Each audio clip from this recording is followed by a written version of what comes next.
So welcome to today's Blind Ambition podcast with Jack Kelly, and our guest today's Dave. And how is it Chait? What's the pronoun? David's my dad. I'm Okay. Daniel. All right, Daniel. Daniel, it is And a last name Chait, is Chait. That's right. just Just Chait. Okay. simple. So perfect. So I started the podcast out great by screwing everything up. So we'll just pretend that didn't happen and we'll just go on.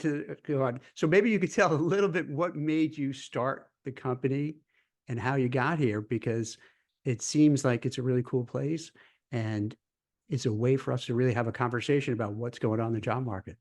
Well, thank you. Yeah, it is. It is a cool place. I agree. Look, we started Greenhouse in 2012. Um, what we were hearing over and over again from leaders in almost every type of company was two very different things.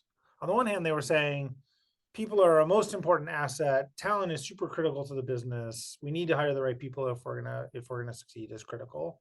And on the other hand, they would say hiring is hopeless. We can't do it. Stinks. Nothing's working. I was like, okay, hang on. This is like the top priority and the bottom capability at most companies. And I had had the privilege of seeing what great hiring looks and feels Mhm. like, and I knew it was very different than what's happening in most companies. And at the same time, that kind of what it takes to be really good at hiring are things that most any company can do. Mhm. You just have to be a little bit, you have to go about the work a little bit differently.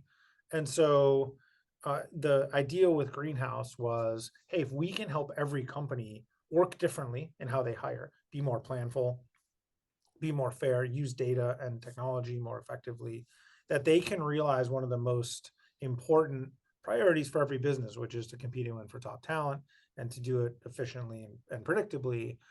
That seems like a really valuable problem to solve. It seems like a really meaningful mission to be on. And so that was the inspiration for why we started this business.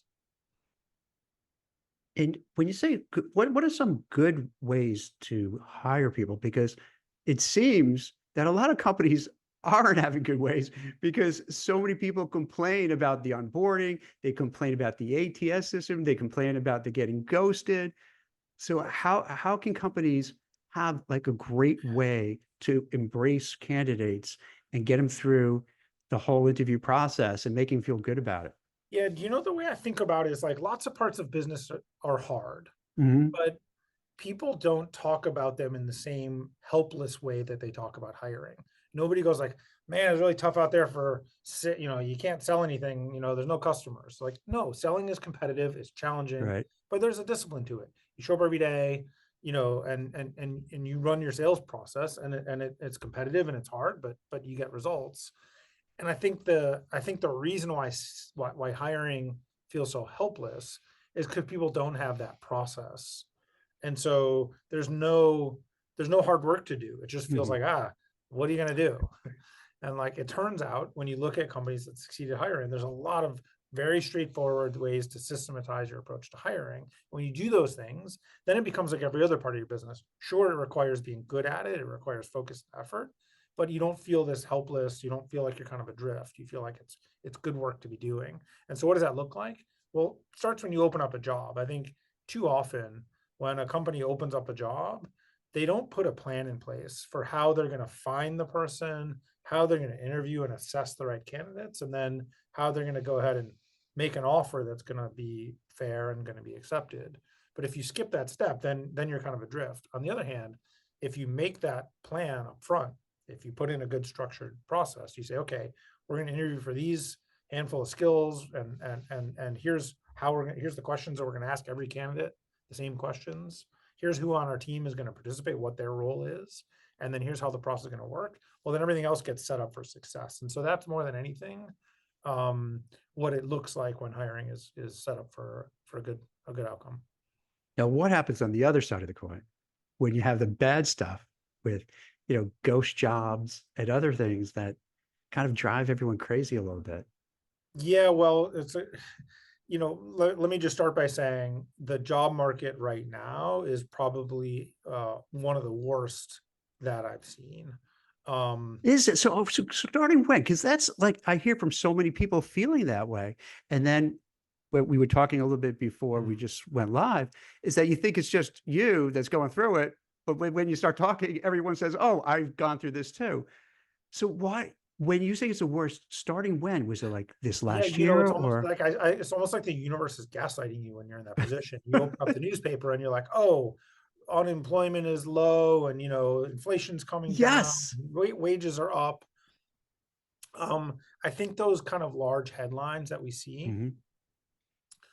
that's reflective of like other trends that don't really show up, in particularly in technology and kind of technology adjacent, other types of white collar jobs.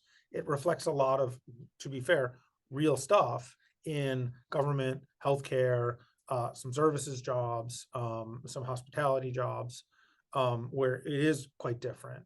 But if you think about it through the lens of, I had a tech job, things were great, now it feels really bad, like you're definitely not alone.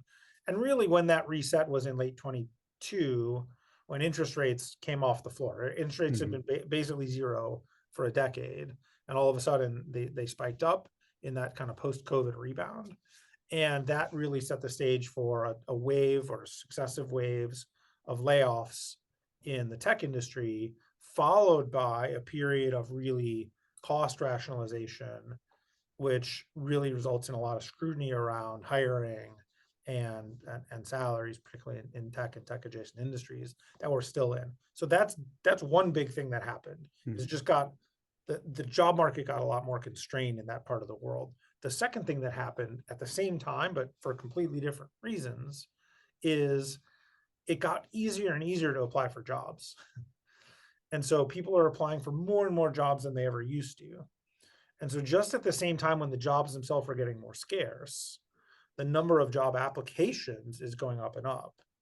What does that look like? Well, when I graduated college in 1995, I went down to the local Mhm. Kinko's.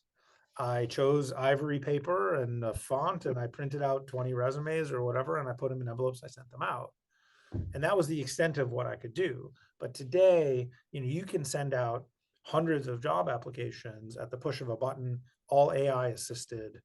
And so it's created this real sea of noise, making it paradoxically harder for any individual person to connect with the right job for themselves. And so the cycle continues because, well, I'll send out more job applications.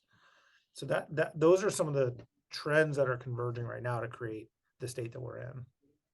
And I'd imagine for the mental health of people who are looking for jobs is it's tough because if you go, let's say you go on LinkedIn and you want to apply to a job and you see 500 people, already submitted a resume, and then you're not even sure, did they actually send a resume or they did just click on it or whatever it might be. But then you're like, oh my gosh, what chance do I have when five, six, 700, right? No exaggeration, have already applied. Yeah. And then you feel, what do I do now? Like your self-esteem is down, and then you feel like I don't even want to do this anymore, but you have to do it. So what's like, is there any answer to it, or is there some ideas that can make it better? Do you think? Yeah, I think there's some long-term ways to fix the Mhm. market. That doesn't help you if you're a job seeker today. I think if in the short term, if you're a job seeker, um, most likely you're feeling, in this part of the market the way that we're talking about. So we recently did a survey of 2,500 job seekers in both the U.S., the U.K., as well as in Germany, and almost 8 in 10 um, within the U.S. were anxious about the market. 90% said the market is challenging, um, and with almost 60% saying it was intensified due to AI. Um, and what does that feel like? Well, it's again this feeling of being lost or adrift in a sea of jobs and job seekers without really having the chance to match with the right job for yourself. So over half of the job seekers in our survey said that finding the right job relevant to their own career skills is the biggest challenge that they're facing. Um, so if you're feeling that way, again, you're not alone. These are not caused by you. These are systematic issues that are caused by these massive trends and forces around us. I think the one thing that's been shown to work more than anything is getting an introduction or a connection directly to an employer. Um, almost 4 in 10, so about 37% of the candidates that we surveyed are using their network when they're job searching. I think if I had one piece of advice, it's for the other 6 out of 10, do more of that. Because what our data show at Greenhouse, and this is across our network of companies who last year collectively hired about 1.25 million people, so it's a reasonable chunk of data, is despite only representing about 5% of total job applications, referrals made up about 30% of the total hires. So you're much more likely to get a job if you're someone who's referred than if you just show up at the front door and submit your resume on the website. Do you think there's still this this ick feeling of networking that, it goes back to like you go to some meeting and you have a sticker on there with your name on it and your sweaty palms and you shaking hands, that's 6 out of 10 or whatever it is that don't do it, that they just have this misunderstanding of how this all works. Maybe can you share what you've seen that works in terms of networking?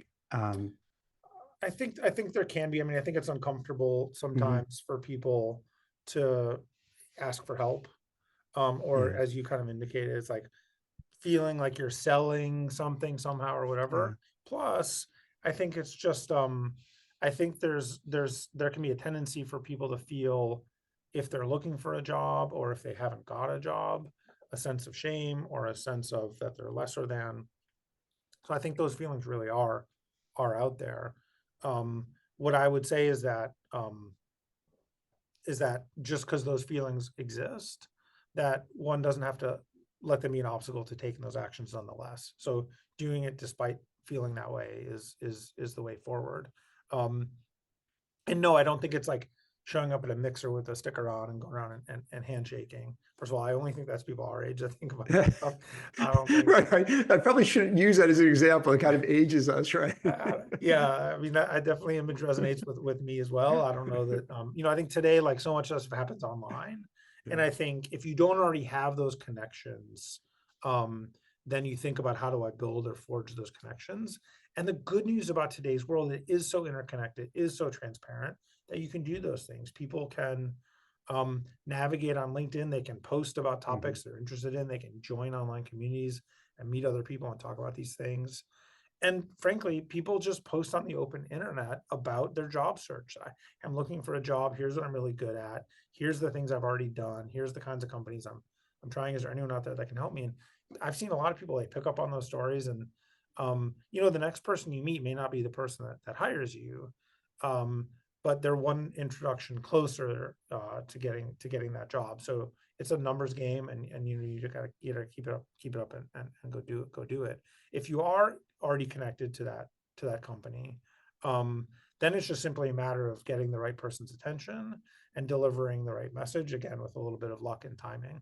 And so in those cases, I would say, be really strategic in how you approach those organizations. Let's say you know someone at a company, there's a job there that you think you might be good for. Um, Thinking carefully about what are you going to say to that person, what's the outreach going to say, and how are you going to do it. One great piece of advice I got early in my career, which I think applies by analogy here, is always, if you ask for money, you get advice, and if you ask for advice, you get money. That's like the classic, like sales or fundraising. And I think similarly here Mhm. in the job market, if you ask for a job, you're going to get advice.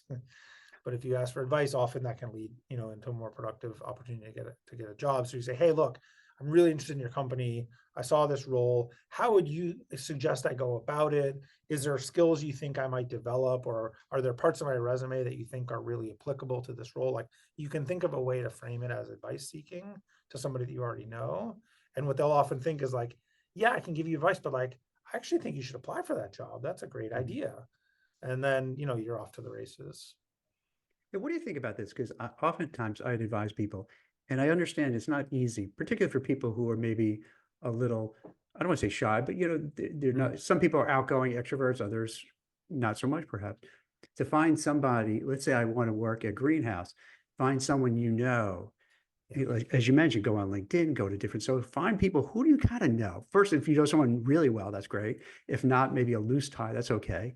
and then share your resume with that person, and then beg, plead, what depends on how desperate you are for finding that job, to say, hey, can you please get it in front of that right person? Plus a very hearty recommendation, so that when someone goes and looks through 500 resumes, they'll say, oh, wait, Jack, came through, Daniel, who we trust Daniel. So, this person must be pretty good. Let's put him to the end, to the top of the funnel to get looked at.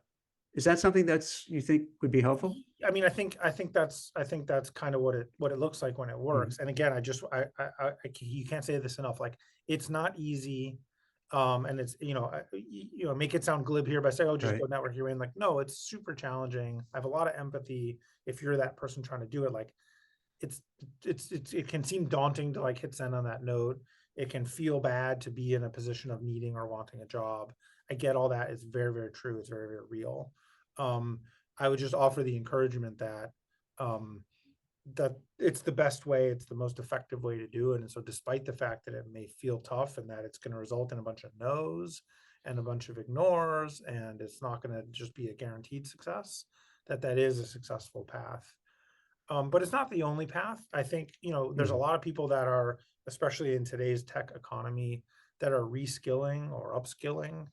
One of the bad parts about tech is that it's constantly changing. And so the skills that Mhm. you've developed come obsolete pretty quickly. But also, that's part of the promise, is there's always new skills to develop. And, if you want to be at the forefront of AI, like, there's nobody that's been, working with ChatGPT for 10 years that you have to catch up to, because it's all new. And so there's always a novelty to tech that gives people who are hungry, ambitious, and willing to learn, an opportunity to get in on some new area. And whether it's programming, whether it's marketing, whether it's sales, all these jobs are changing rapidly. And so, developing new skills and finding your way into kinds of jobs that are changing rapidly or that are new, like, that's another way that people are cutting through some of the noise. What do you see? You must see the craziest stuff from, not only from your company, but just in general, being in your industry. How, what, because from, ghosting, love bombing, bot versus bot, using AI to put your resume in front of them, and then maybe ATS systems are trying to box that out. Like, what Mhm. you must see, like, what do you see on, like, on a daily basis that people wouldn't, it would blow their minds, but then also make them feel like, oh, okay, now I understand it better. Because to go back to what you were saying, oh, it's not just me. I didn't realize, yeah, this is really crazy.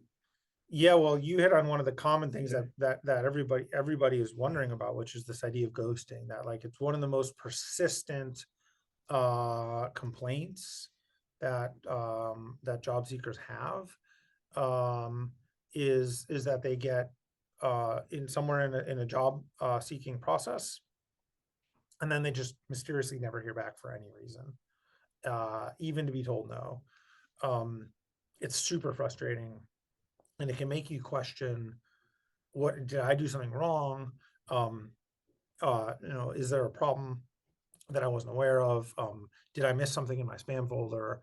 And I guess I'm here to tell you that, we see a huge number of employers um, ghosting candidates, and a huge number of job seekers reporting being ghosted. In our survey, 61% of job seekers reported being ghosted, which is And up what, and 9 why do you, points since the spring. So it's happening a ton. And again, part of that is because of the dynamics of the market, and people are getting so many more applications when they open up a role, and their in turn recruiting teams are understaffed as compared to where they used to be. So that's just creating a challenge for them.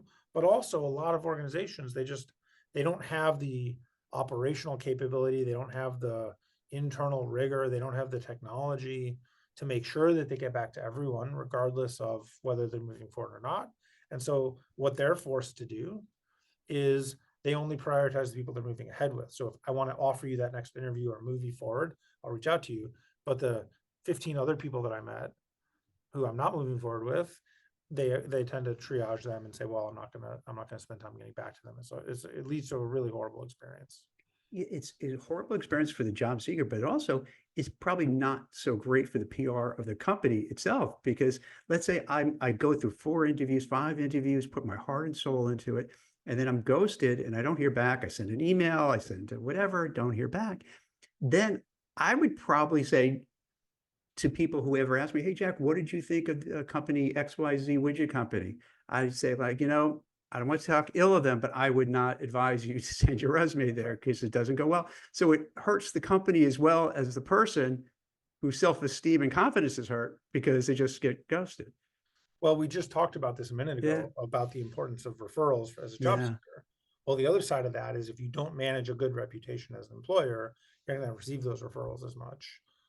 So to your point, people are gonna steer their friends and coworkers away from you if they're having that bad experience. So just like a product experience, a bad hiring experience has has ripple effects. So that's really the case. And again, it's hard to blame any one actor in this situation when the system is really yeah. broken. So, I see it from the perspective of an individual recruiter and how underwater that they are and how challenging it is from their perspective, as I see it from the perspective of a job seeker who feels despair and and that the system just doesn't work for them. What do you think about this theory that I have? And it could, and just to be fair, I'll give it. I'm a cynical New Yorker guy, grew up in New York and Brooklyn, and I think there's something you become cynical of everything. Could it be in the last few years, just society as a whole is just people don't seem happy. There's a mental health issue, I think, and it just it's a vibe that's like, I'm not going to get back, and not because they're trying to be mean. It's just this feeling of like, I got so much else to do. I'm not going to bother. Where maybe only 5 years ago, you'd find a way to help someone out. Do you think I'm crazy, or is that something that maybe is going on? Uh, I'm a little skeptical Okay. of kind of generational arguments because I feel like every time I hear a generational argument, I just think that's kind of how it's always been. But I don't know. This is just everybody. I'm not even thinking any generation in particular, but like across the board. Yeah, Yeah. maybe. I mean, again, I Yeah. think like our parents thought our music was too loud and our, you know, clothing was silly looking, and I think that about my kid. Yeah. And so I just think that that kind of stuff is how it always was. So I think people always sort of have this misty Yeah. bygone era where neighbors helped each other out, and you could leave your door unlocked. Maybe, Yeah. um, but I think there's some more very directly observable things happening Mhm. that we can point to and say, well, job applications are up because it's a lot easier than ever before to apply for jobs, and AI is making that worse, or you could say accelerating that.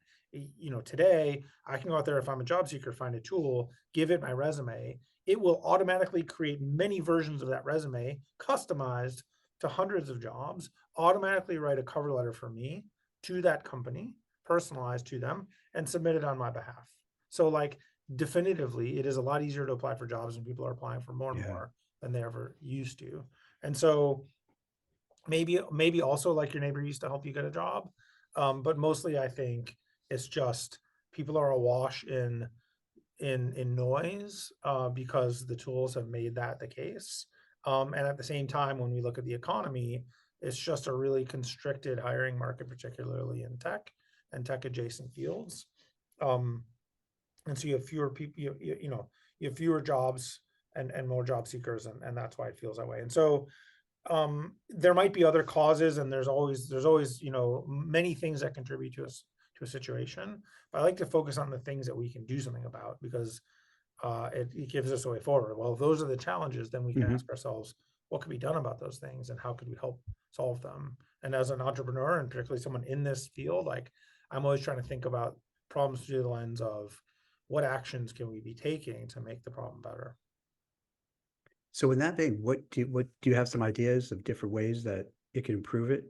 And nothing's gonna be perfect, but at least to start moving that direction. Yeah, like I said, there's no Yeah. short term, I can't flip the Yeah. switch tomorrow and fix the thing, or else I would have already done it. But what I can say is that we have a unique perch at Greenhouse into the actual hiring behavior across millions of jobs.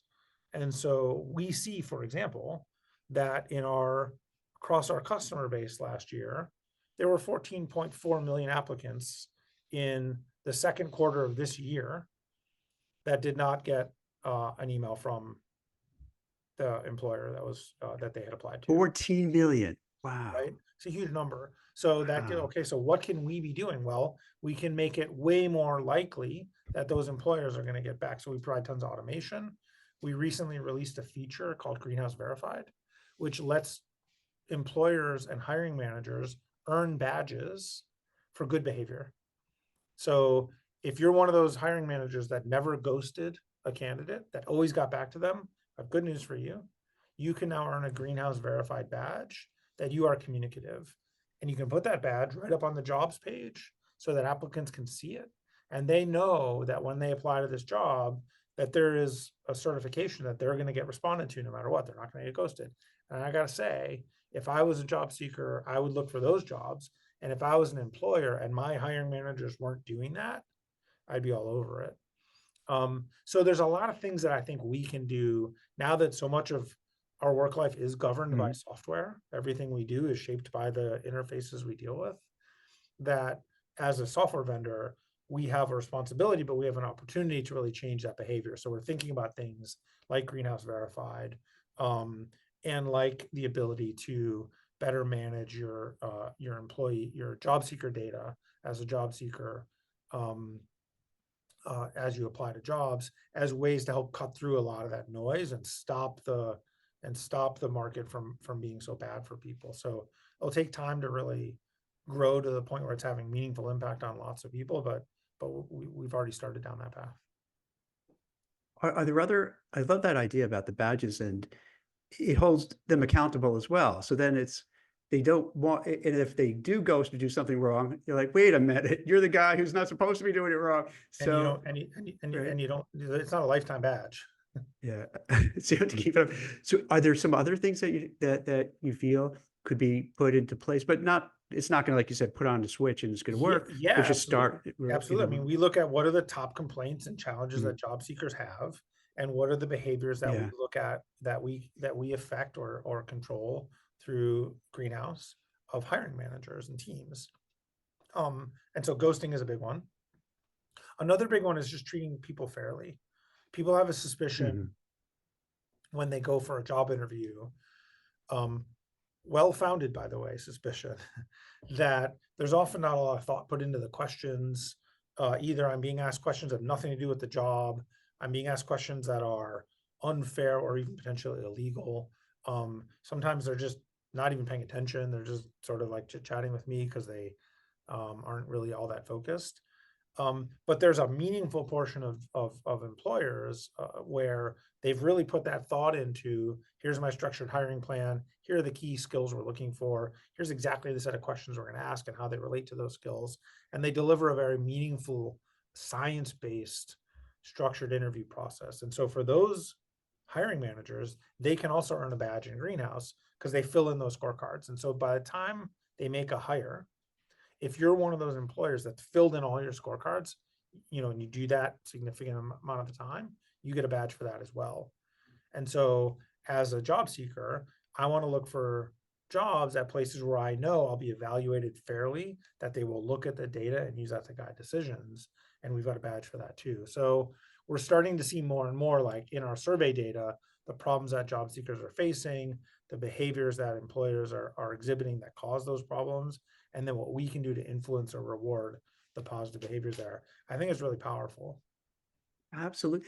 I wonder if you have data on this, because what I've seen anecdotally firsthand, oftentimes someone goes in for an interview and the person who's conducting the interview didn't read the resume, didn't bother looking on LinkedIn or some other social media to see who they're dealing with, then go ask questions, just like the cliche questions, where do you want to be in 5 years? Tell me about yourself. And what are your not greatest really strengths and weaknesses, Jack? Exactly, and not drilling into it.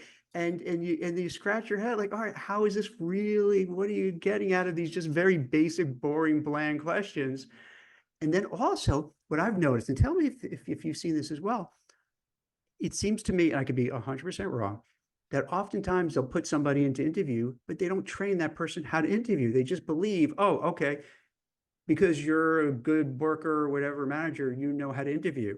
But it's not easy to conduct an That's interview. right. So a lot of That's right. times it's very awkward and doesn't turn out well. And not because their person's a jerk, but no one gave the time and effort to train that.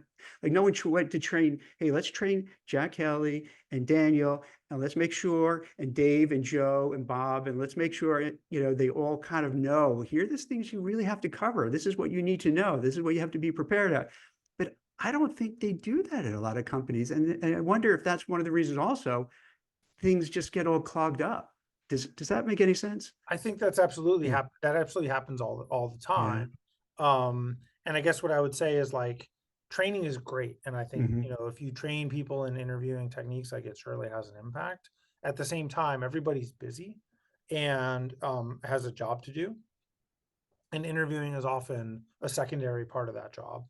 And so in addition to, or instead of, overwhelming people with additional training, what I would offer is show up prepared. That's the ask. Hmm. When I come to an interview, I want to have right in front of me at my fingertips, who am I meeting with?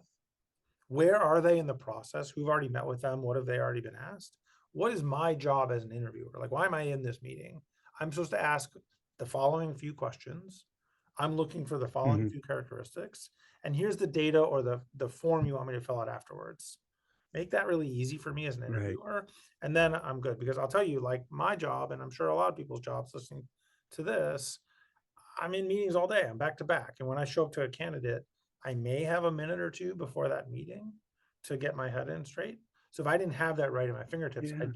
I'd be at a loss. But because um, I show up at every interview with a greenhouse interview kit right in front of me, it puts all that at my fingertips, and it's very much like I can just paint by numbers and ask the questions I'm supposed to ask, provide the data back to the hiring team that they're asking for, not, hey, I met this Hmm. candidate and he also went to Michigan and loves football, we should hire him.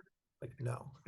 So it helps me stay on track. It helps me deliver that experience. And what I hear is like when after candidates interview at Greenhouse, they know that structured hiring process worked. They tell us the questions were on point. They were asked a variety of different questions, not the same thing over and over again from different people. They were relevant to the job. They were fair, and we actually use the answers to those questions to make a hiring decision. That's just unlike so many other places. So it helps the organization make better choices. It gives a better experience to the candidate, but you're really solving an immediate problem for that Hmm. interviewer who, to your point, often has not gotten no training, doesn't really know how to do it or who they're meeting. And if you can solve their problem, they will deliver that winning interview in the moment. But you have to think about that interviewer's life and what they're Yeah. there to do. Because if they could set it up where, okay, you're going to have, person A starting out the first interview, and this is what they're going to talk about, and let the candidate know what they're going to talk about so they're on the same page. Then have them understand, okay, then now you're going to meet with person number 2 and 3 and 4 and so forth, and why you're meeting these people, and each one researches each other. And I find those will do better than just, having some of these interviews that just don't go It's anywhere. It gets it's everyone it's frustrated. honestly, that's what our product does, and it's just that simple. I'll tell you a funny Mm. story. Is in the early days when I was pitching Greenhouse Hmm. to investors, I'd go out to Sand Hill Road in Silicon Valley, California, and I would meet with this fancy VC firms, and they would say, "Oh, like, what's your secret sauce?" That was always the question that VCs would ask. "What's your secret sauce?" And I'll go, "Okay, Ray, I got a secret for you. Write down all the interview questions ahead of time and ask them those questions, and then write down Yeah. the answers." And they, like, and they would go like, "Well, that sounds obvious." And I would say, "Yeah, I agree. But I'll tell you what, go ask all your portfolio companies you've already invested in if they're doing it today. And if they are, don't call me back." And we raised $110 million of venture capital. Because So sometimes it's just it, the thing that sometimes the simple thing is the right right, answer. the And simple, honest, fair, nice way to do things. and to be honest, Right? it's very surprising that companies don't normally do it. You Yeah, don't need our products to do these things. Anybody yeah, could do it. You could write the questions on a piece of yeah. paper. Um, and but companies just to be serious for a minute, companies uh, are led by leaders who often have no experience in these things whatsoever, and they've never Mm, seen it done well. And so if you haven't come out of an organization, been part of an organization that has done this stuff really well, why should you know it? It's not taught it, they don't teach the stuff in engineering school or in business school, where a lot of those folks come from. Because it's kind of viewed as like, oh, that's HR. It's like, no, no, no, this is right. work. This is business. This is a key skill that you need if you're going to build winning teams. Conversely, if you have come out of a company where this is how it works, it's so obvious you can't imagine how anyone else does it. And I've heard that conversation a ton, where if you come out of a company that uses a structured interviewing process and you go somewhere else, you're like, how is any of this going to work? And the answer is, as we've seen by all the data, it doesn't work. So again, if you're thinking, what can I do? If I'm a hiring manager, if I'm listening to this interview and I'm thinking, oh, what could I do about Hmm. it? Like, I hope you all buy Greenhouse, but you don't have to. Spend 5 minutes when you open up a job, write down a little scorecard of like, here's the 5 or 6 things we're looking for in this role. For each of those pieces of the scorecard, for each of those skills you need, write an interview question for it. And then hand those, you can do it on Google Docs, you do it on index cards, hand those out to your team, have them ask the same questions to all the candidates. What you'll find is it becomes way easier to evaluate apples to apples. You find diamonds in the rough, you give everyone a fair experience. It's just a better way to do it. And I know, yeah, you don't have a lot of time, so I just want to be respectful of your time. But given you talk about Silicon Valley, for AI, that's one of the things people you hear get very worried about. They hear AI is going to come after your jobs. What can you say? Because is it going to be something AI is going to take your jobs, or if you learn AI, you can maybe even get a better job yourself? Is there anything you could share for people who are concerned? I guess I would say a couple of things. Mhm, One, I think if you're in any kind of knowledge work capacity whatsoever, you should be thinking about how is AI gonna help mhm, do parts or significant parts of that job. I think about it. Um, and so I think and it's happening today. If you look at the role of a software developer, it's wildly different than it was a few years ago. you know, Software developers today largely aren't doing the work at all that they used to do. mhm. Like they're basically just telling the copilot to do that job. Now, what is that resulting in? It's not resulting in less software. I'll tell you that much. It's resulting in more software being produced more productively by those individuals. And so the impact you can have if you're on the front foot, if you harness the Mhm. technology, is enormous. And by the way, that's not just a software engineer, that goes for a salesperson who can now use AI to automate a lot of their outreach, a lot of their research, a lot of their analysis and training, a lot of their pipeline forecasting. Like so many parts of the job that used to be manual are now augmented by these AI tools. And so the question isn't, are they going to impact parts of your job? But the question is, are you staying, are you going to be impacted by them, or are you going to be in the forefront and helping to lead it? And I think for the people that are paying attention and learning these skills and learning how to harness these skills, what you see is that they're more productive, Mhm. not that they're like finding themselves replaced necessarily by those tools. That's comforting. That's good because, as you can imagine, especially if you're in between jobs, you're worried about. If you have a job, you're worried about. So this could alleviate some concerns. Here's It's like any technology is going to be disruptive. yeah. And so, I mean, look, there will be jobs that are very much impacted by AI, just like there have been with every technology that's come out since the wheel. Um, and that's not to dismiss it, that's real. And if you're one of those jobs, I'll give you an example. I read a story that demonstrated some legal analysis being done by AI, that there was, people employed reviewing contracts and identifying, does the contract have these specific terms in it? And if so, calling that out in the data. Yeah. Well, that's a perfect job for AI. And so it turns out AI can do that 99.97 times more accurately and faster. And so if you had that job, you probably don't have that job anymore. And so that can really be disruptive. And it does mean that you need to upskill yourself and find other areas. So I don't want to dismiss that. Like it truly can be something that Mhm. that can cause you to need to change your job or overtake job that you used to be able to do. But at the same time, I think it's creating more opportunity at the same time as it's taking other things away.